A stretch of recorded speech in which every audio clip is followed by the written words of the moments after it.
In the cold dawn of a storm-tossed January day in 1028, a child was born in Falaise, a grim, stone-built town nestled in the Duchy of Normandy. The wind howled through narrow streets, carrying the scent of the river and the faint temps of livestock. This child, William, was destined to be called the Bastard, a title of scorn that would haunt him all his life.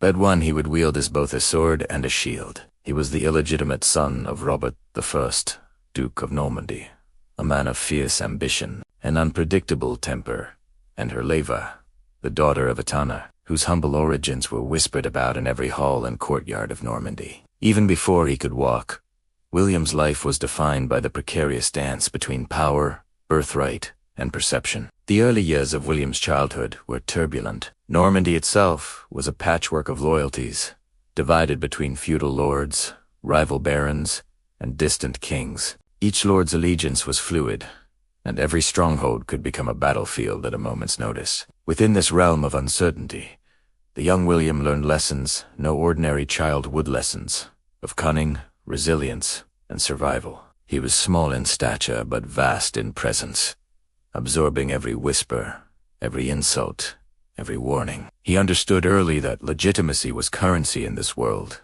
and he possessed none. By the age of 7, the boy had already begun to glimpse the brutal realities of power. Normandy was rife with revolts, and his father's death in 1035 left the duchy without a clear heir. William, barely 8 years old, was thrust into a perilous world where his claim to leadership was tenuous at best.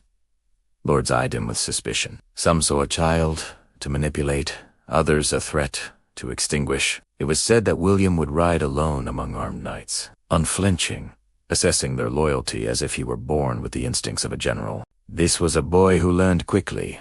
Fear was a tool, and courage, real or feigned, was armor. During these formative years, William faced a series of near-feudal conspiracies. At 13, an assassination attempt nearly ended his life when he was attacked by barons loyal to other factions. The memory of that attack lingered in his mind.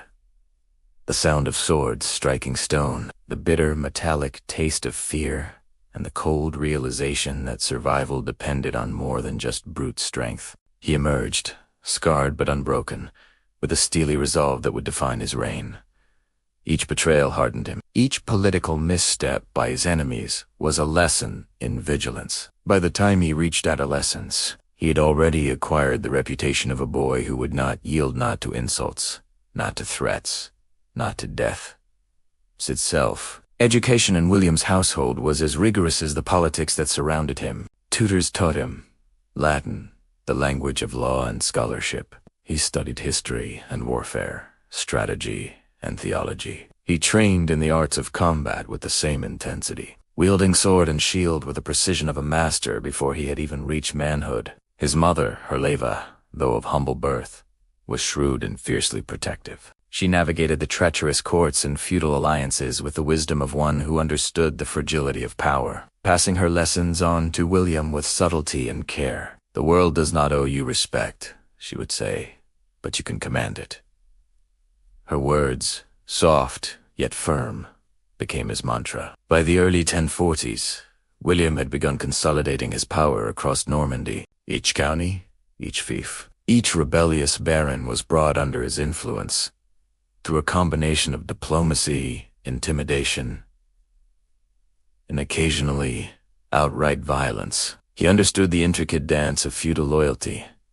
To secure an ally, one might offer marriage, gold, or protection. To neutralize an enemy, one might spread rumors, stage ambushes, or demonstrate unmatched military prowess. William's mind worked like a war council, even in idle moments, analyzing alliances, predicting moves, and preparing contingencies for every conceivable scenario. It was also during this period that William's reputation began to solidify, not just as a ruthless strategist, but as a leader with vision. Normandy, under his guidance, began to stabilize after decades of fragmentation and internal conflict. Towns flourished, trade routes expanded, and castles were reinforced. William recognized that to rule effectively, he needed more than swords and intimidation. He needed legitimacy in the eyes of his people and his peers. Ceremonies were meticulously orchestrated, marriages politically advantageous, and his image cultivated with care. Even the title the Bastard,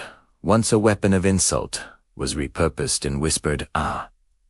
Here was a man who rose above his birth to wield power with an iron hand. Yet for all his outward confidence, William wrestled with deep personal challenges. Loneliness, the shadow of illegitimacy, and the constant threat of betrayal shaped his character. He formed bonds carefully, testing loyalty through subtle trials and watching for the smallest signs of duplicity. Friendship and trust were rare treasures. Love, even rarer. When he did allow affection, it was carefully measured, often entwined with political calculation. This duality of heart and ambition, of calculation and instinct, became the hallmark of William's life. Those who underestimated his emotional intelligence often found themselves on the wrong side of his strategy. By the mid-1050s, William had emerged as the uncontested Duke of Normandy, a title he would carry with both pride and burden, yet his ambitions stretched far beyond the duchy's fortified borders. The throne of England, across the Channel, lay tantalizingly within reach. Edward the Confessor, the English king, was childless, and whispers of succession reached William's ears. His distant cousinship with Edward provided a tenuous claim, one that many would later challenge. But in William's mind, opportunity and destiny converged. He was a man forged in the crucible of conflict, and he saw in England not merely a prize, but a stage upon which his life and his legend would be defined. The years leading up to 1066 were a tapestry of preparation. Normandy's defenses were reinforced, armies trained, ships constructed. William cultivated alliances across France, sought papal endorsements, and crafted a meticulous case for his right to the English crown. Every detail was considered: the loyalty of vassals, the timing of invasion, the propaganda that would legitimize his cause. Even then, William understood that the conquest of a kingdom was as much a battle of perception as of swords. A king without legitimacy could never truly rule. Thus, he invested in symbols, ceremonies, and the careful orchestration of his image as both conqueror and rightful sovereign. And yet, for all the meticulous planning, fate would test him in ways few could anticipate. Storms would batter the Channel. Fleets would falter. The loyalty of men, soldiers, and nobles alike would be strained by hunger, fear, and uncertainty. William's mettle, forged in childhood amid betrayal and danger, would be tested as never before. Every decision, every maneuver, every calculated risk would carry the weight of history itself. In the coming year, the boy once mocked as the Bastard of Normandy would step into the pages of legend, forever altering the course of England and the destiny of kings. The dawn of 1066 approached, and with it, the storm that would carry William across the Channel. England, unprepared and divided, awaited a king unlike any. It had seen a man whose ambition was as vast as his cunning, and whose sword would decide the fate of a nation. The summer of 1066 dawned with an uneasy calm over the Channel, the waters glinting like steel beneath a pale sun. Across the narrow sea, England simmered with political uncertainty. King Edward the Confessor, frail and childless, lingered on his deathbed, leaving the throne without a clear heir. Within Westminster and the scattered noble courts of England, whispers turned to murmurs, and murmurs to proclamations. Harold Godwinson, a formidable Earl of Wessex, was named king by the Witnagemota Council of the Realm.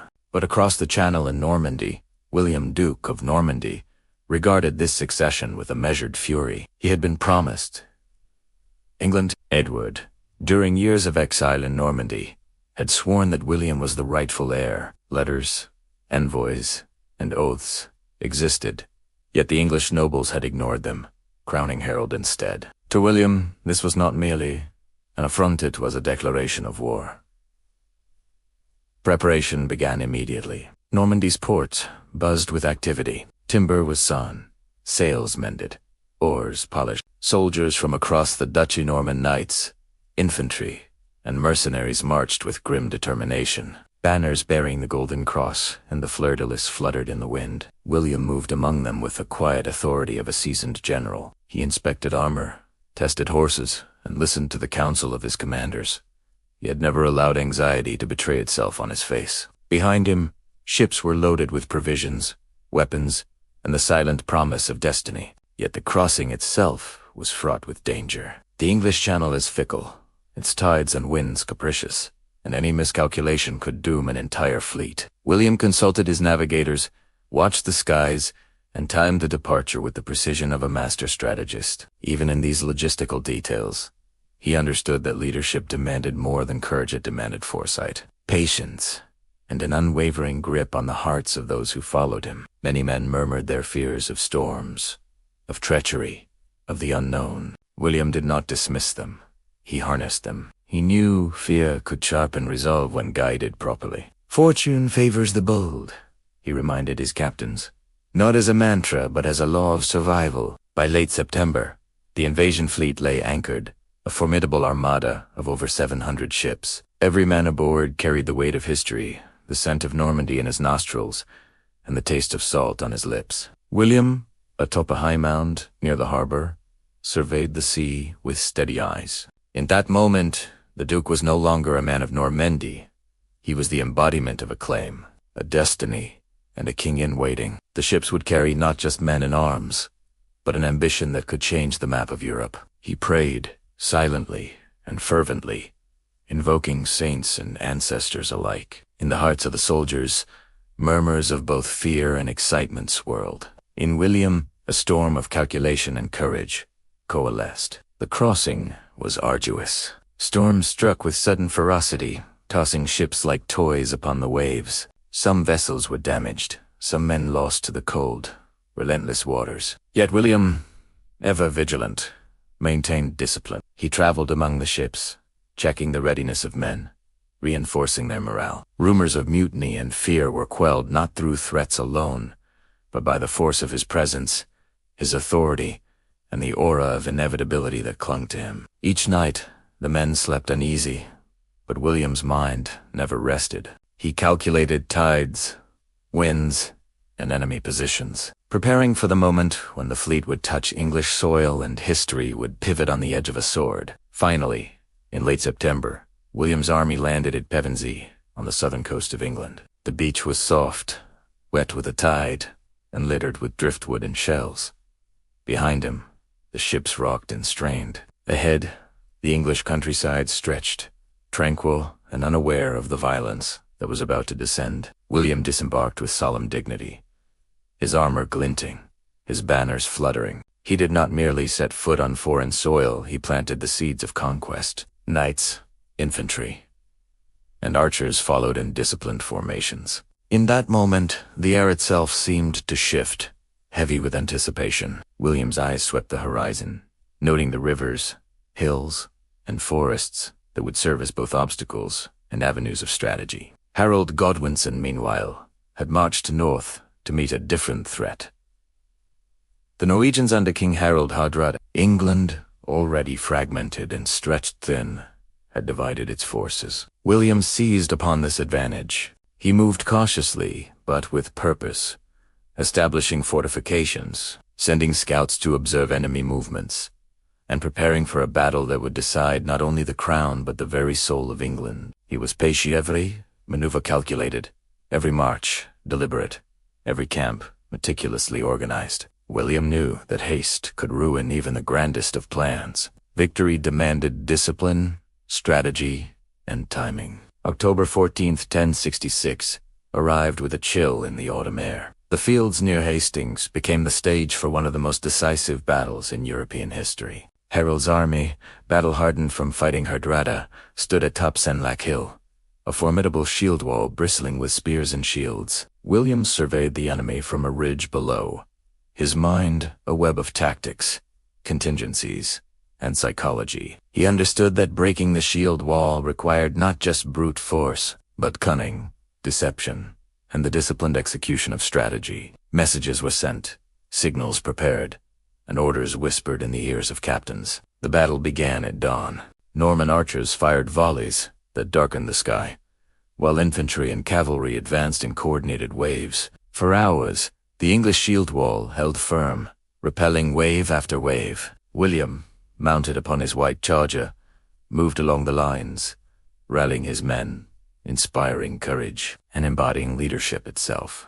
Legends say he was struck by an arrow, yet refused to falter, masking pain behind his calm and ensuring that panic never reached his troops. The Normans feigned retreats, drawing English soldiers into disarray, then turned upon them with devastating cavalry charges. The rhythm of battle was chaos and strategy entwined, death and ambition dancing across the field. As afternoon waned, the tide began to turn. Harold was struck down, an arrow, they say, piercing his eye. Though accounts vary and the English lines faltered. The army that had held the crown together for decades now crumbled before the methodical advance of Norman discipline. William's triumph was both immediate and absolute, yet even in victory, he displayed a combination of pragmatism and ruthlessness. Nobles who swore allegiance were rewarded. Rebels, or those who resisted, faced severe consequences. Hastings was not merely a battlefield. It was the proving ground of kingship. William had claimed England, but he knew that conquest was merely the first step. He would now face the monumental task of ruling a land torn by conflict, tradition, and dissent. In the months following Hastings, William moved deliberately. He marched through the countryside, subduing resistant towns, negotiating surrender with strategic leniency, and punishing rebellion with calculated severity. London, the heart of England, presented its own challenge. Here, William's combination of psychological insight and tactical patience proved. He surrounded the city, negotiated with nobles, and awaited the psychological breaking point. By Christmas of 1066, William was crowned King of England in Westminster Abbey, placing a crown upon his own head with deliberate ceremony. The sanctity of the church, the symbolism of conquest, and the assertion of divine approval converged in that single moment. He was no longer merely the Duke of Normandy. He was William I, King of England, the Conqueror. Yet the crown brought new burdens. Rebellion simmered across the land. Loyalty was fragile, and the integration of Norman and Anglo-Saxon traditions demanded both political acumen and diplomatic skill. William's mind, forged in years of siege and betrayal, now wrestled with governance on an unprecedented scale. Castles were built, lands redistributed, and a feudal hierarchy established to consolidate power. His soldiers were rewarded with estates, and loyal English lords were compelled to swear fealty. England was transformed not overnight, but through relentless policy, the enforcement of law, and the presence of a king whose ambition was matched only by his capability. The crown upon William's head was a symbol of victory, but also a signal of challenges yet to come. England simmered with unrest. Rebellions lurked in the north and west, and the delicate task of melding two cultures under a single throne demanded the full force of William's vision and resolve. The years ahead would test him as never before.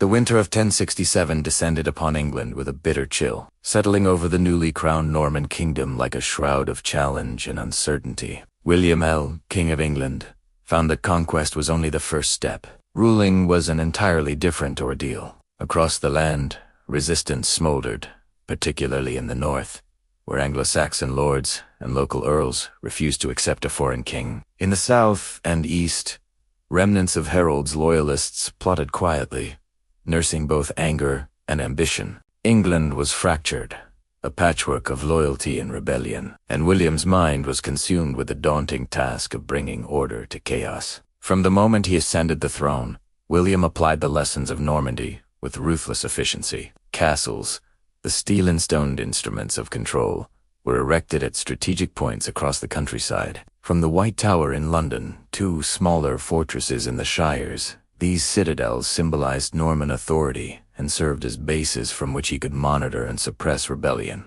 William understood that a king without visible power was a king without security. Each castle was not merely a defensive structure. It was a statement, a permanent imprint of conquest, and a deterrent to those who would challenge his rule. Yet, power in England could not be imposed by force alone. William recognized the delicate balance between fear and loyalty, coercion and diplomacy. To secure the allegiance of local lords, he offered marriages, lands, and titles, binding Norman and English interests together in the complex web of feudal obligation. At the same time, he exacted punishment where rebellion persisted. The campaigns in the north were brutal and deliberate. Villages suspected of supporting insurrection were razed, livestock seized, and populations displaced, a grim reminder that resistance was costly. These measures, though harsh, were effective. By demonstrating the consequences of defiance, William instilled a cautious obedience among the populace. Beyond the battlefield and the fortifications, William's attention turned to governance. England's administrative systems were disparate and often inefficient, remnants of centuries of Anglo-Saxon custom interwoven with local autonomy. William sought to impose order and accountability. Land surveys were commissioned, and records meticulously kept to assess the wealth and obligations of his subjects. This initiative would culminate in the creation of the Domesday Book, a monumental inventory of England's resources that allowed William to levy taxes, enforced feudal obligations, and understand the economic backbone of his kingdom. The Domesday Book was more than a ledger. It was an instrument of sovereignty, a tool that solidified William's authority and ensured that his power extended beyond the immediate reach of sword and castle. Rebellion, however, was never far from his doorstep. In 1069, uprisings flared in the north, supported in part by Scandinavian mercenaries. The resistance burned villages, assaulted Norman garrisons, and threatened to unravel years of hard-won consolidation. William responded with decisive force. His campaign, often referred to as the Harrying of the North, was a campaign of calculated terror. Fields were scorched, crops destroyed, and settlements decimated. Thousands perished, not only in combat, but through famine and displacement. It was a grim testament to the ruthlessness required to secure a kingdom. For William, this was not cruelty for its own sake, but a harsh necessity. To unify England under a single crown, extreme measures were unavoidable. The scars of his rule, however, would endure in memory and legend, painting him both as a masterful ruler and as a merciless conqueror. Amidst this turmoil, William's personal life was a study in restraint and calculation. His marriage to Matilda of Flanders, forged not only from political necessity, but also mutual respect, was a stabilizing factor in his reign. Matilda, intelligent, politically savvy, and courageous, bore him several children and played a pivotal role in securing alliances with powerful continental houses. Their partnership was emblematic of William's approach to power. Alliances strengthened, loyalty cultivated, and influence extended. Yet the crown demanded sacrifices. Personal affection often bowed to political necessity. Children were groomed for strategic marriages, and loyalty within the family was both expected and demanded. William's dual identity as Duke of Normandy and King of England shaped his every decision. He ruled two realms separated by the Channel, balancing the feudal obligations, military needs, and political alliances of Normandy with the complex, newly conquered landscape of England. Travel between the two territories was frequent and arduous, requiring fleets, messengers, and intricate coordination. He dealt with Normandy's barons, who often pushed for autonomy, while simultaneously keeping a wary eye on the English nobility, whose grudging obedience could quickly dissolve into rebellion. The weight of dual kingship required extraordinary energy, discipline, and foresight, a burden that few rulers before or after would bear with such tenacity. The Church, too, played a pivotal role in William's consolidation of power. He cultivated the support of the papacy, using religious sanction to legitimize his conquest and crown. Bishops and abbots became both allies and instruments of governance, overseeing not only spiritual matters but also administrative and judicial functions. William understood that divine approval was not merely symbolic. It was a tangible source of authority that could sway both the hearts of his subjects and the actions of rebellious nobles. Cathedrals and monasteries flourished under his reign, blending spiritual reverence with political pragmatism, reinforcing the inseparable link between church and crown. Amid governance, rebellion, and administration, William remained a figure of personal discipline and relentless ambition. He often rode among his castles, inspecting fortifications, overseeing garrisons, and ensuring that no detail escaped his scrutiny.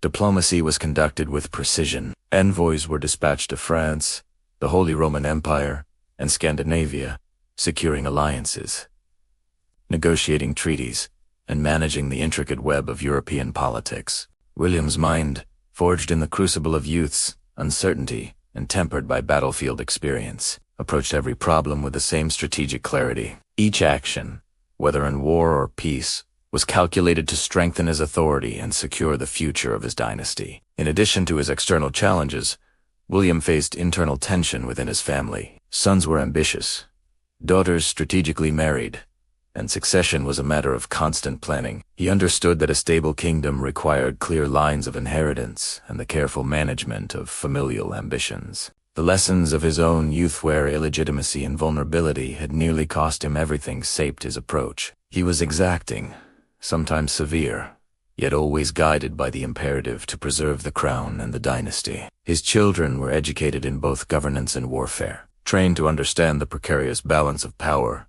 and conditioned to maintain the family's legacy. By 1085, William's vision for England had matured into a sophisticated and enduring system of control. The Domesday Book, completed after years of painstaking survey, provided a detailed accounting of every manor, village, and resource in England. Its scope was unprecedented, reflecting William's administrative genius and his determination to impose order upon a kingdom once chaotic and divided. Through it, he ensured not only the collection of taxes and dues, but also the surveillance of the realm, creating a template of governance that would influence England for centuries. William's ambition was not merely conquest. It was the creation of a lasting, structured, and enforceable monarchy, grounded in law, military power, and administrative authority. Even in the twilight of his reign, William's personal courage remained legendary. Illness, age, and the burden of dual kingship tested him physically, yet he continued to lead armies, inspect fortifications, and make pivotal decisions. His presence alone inspired loyalty and commanded respect. Stories of his discipline rising before dawn, inspecting troops, and riding across his territories circulated among his subjects and chroniclers alike, cementing his image as a king who embodied the very essence of authority and determination. Yet beneath the armor and the crown, William remained a man shaped by vulnerability, haunted by the fragility of life, and aware that history would judge him not merely by victories, but by the enduring structures and stability he left behind. By the late 1080s, William's England was transformed, a kingdom stabilized, structured, and bound to his will, yet still brimming with tensions, loyalties, and the ever-present shadow of rebellion. The Conqueror's legacy was taking shape, but fate had one final test in store, a wound that would challenge the very vitality of the man who had mastered destiny. By the mid-1080s, the man who had once crossed the Channel as a fearless invader now stood as one of the most powerful rulers in Western Europe. Yet power, as William had long known, was never without cost. Age had thickened his body, and years of battle left his joints stiff. But his mind remained razor. Beneath the gilded surface of his reign, new storms were gathering, not from rebellious barons or foreign kings, but from within his own bloodline. William's court had grown into a theater of rivalry. His sons Robert, William Rufus, and Henry H. bore the stamp of his ambition, but not the unity of his purpose. Robert the eldest was bold and impulsive, a warrior in his father's mold, but lacking his discipline. William Rufus, fiery and cunning, was favored for his loyalty and resolve. Henry, the youngest, quiet and intelligent, watched the family's strife unfold with calculating patience. To their father, they represented both the continuation and the corrosion of his legacy. The heart of the conflict lay in Normandy. Robert, eager to assert his independence, demanded his inheritance while his father still lived. He viewed the duchy not as an extension of England, but as his rightful dominion. A claim William fiercely resisted. Their disputes grew from cold words to heated confrontations. Chroniclers tell of a scene where Robert, goaded by his father's refusal, stormed from the royal hall, his hand resting upon his sword. The old king's eyes, still bright with fury, followed him. "No kingdom," he muttered, "is large enough for two wills." The tension between father and son became a festering wound, both personal and political. In 1079, this tension erupted into open conflict. Robert, aided by discontented nobles, raised arms against his father. The rebellion culminated in a skirmish near Gerberoy in Normandy. Fate, cruelly poetic, arranged for father and son to meet upon the field of battle. Amid the chaos of charging horses and clashing steel, William was struck down by his own blood rebirths. Lance pierced his armor, unseating him and leaving him bleeding in the mud. When the young rebel realized whom he had wounded, he recoiled in horror. The older man, grimacing through pain, refused pity. "You are my son," William told him, his voice cold and steady, "and you have learned well the ways of war." Though the two reconciled formally in later years, the wound, both physical and emotional, never truly healed. William forgave, but he did not forget.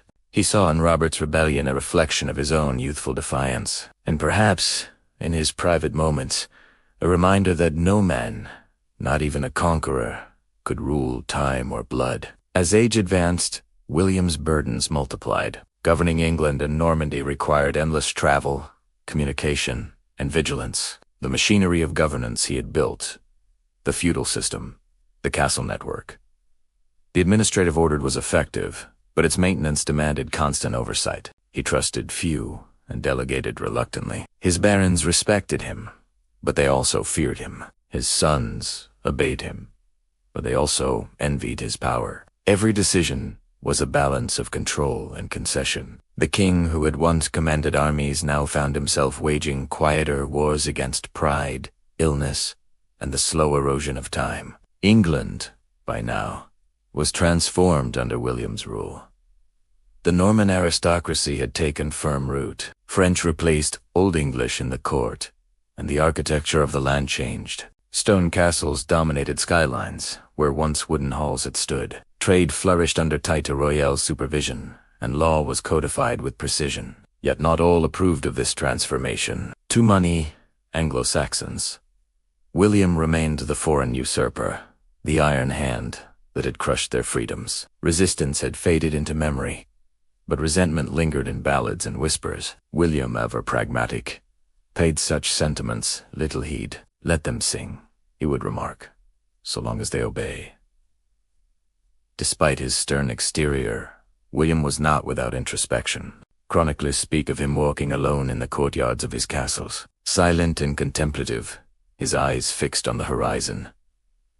The weight of empire pressed upon him. He had built a kingdom through fire and will, yet he knew that its endurance depended on the very men who might one day tear it apart. In those rare moments of solitude, perhaps he wondered whether conquest had truly given him peace or merely postponed it. The year 1087 brought the final test. Trouble once again erupted in France, this time from King Philip I, who sought to exploit Normandy's tensions. Philip mocked William's growing corpulence, jesting that the king's girth kept him confined to his chambers. "When William goes to war," Philip laughed, "it will be with his stomach." The insult, carried to William's ears, ignited a familiar fire within him. Age might have dulled his strength, but pride remained unbent. "When I rise," William retorted grimly, "I shall make him eat his words over a burning town."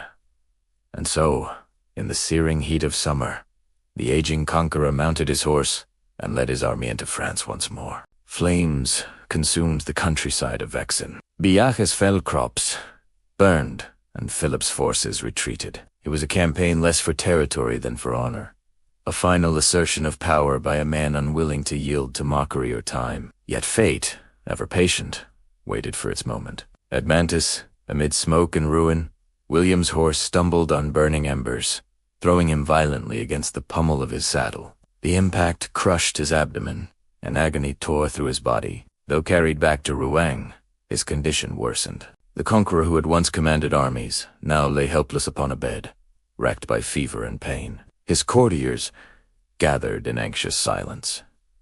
Priests prayed. Outside, the bells of Rouen tolled softly, their echoes fading into the summer air. In those final days, William's mind turned inward. He summoned his sons and nobles, dictating the terms of succession. Normandy, he decreed, would pass to Robert the son, who had wounded him in battle, but whose claim by birth was undeniable. England would go to William Rufus, whose loyalty and presence had steadied the English throne. Henry the youngest would receive wealth, but no land, though fate would later grant him far more. The division of his realms mirrored the division of his heart, pragmatic, necessary, yet filled with regret. He prayed that his sons would find unity where he had found conflict, though deep down, he likely knew the futility of that hope. As the end approached, William sought forgiveness. He confessed his sins, his pride, his cruelty in the north, his unyielding ambition. To some clerics, his remorse seemed genuine. To others, merely the weary calculation of a dying king seeking salvation. "I have sought to rule by justice," he murmured, "but I have ruled also by the sword. May God forgive where man cannot."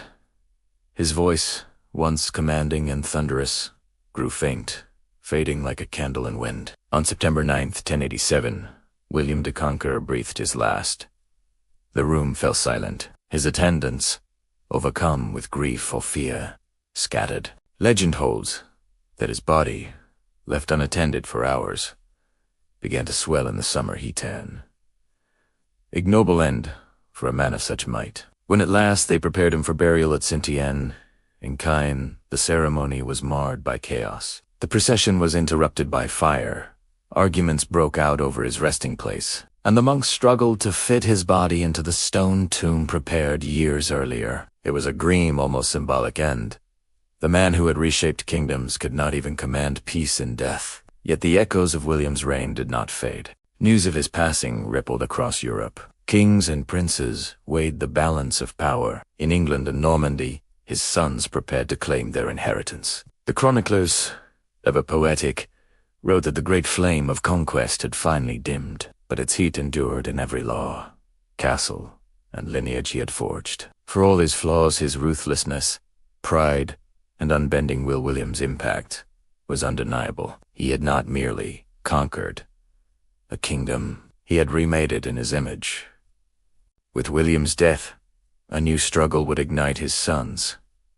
At odds, his empire divided, and the legacy of the conqueror hanging in the balance. But beyond the wars and rivalries, history would begin to reckon with the man himself, a bastard who became a conqueror who became a king, and a king whose shadow still falls across the centuries.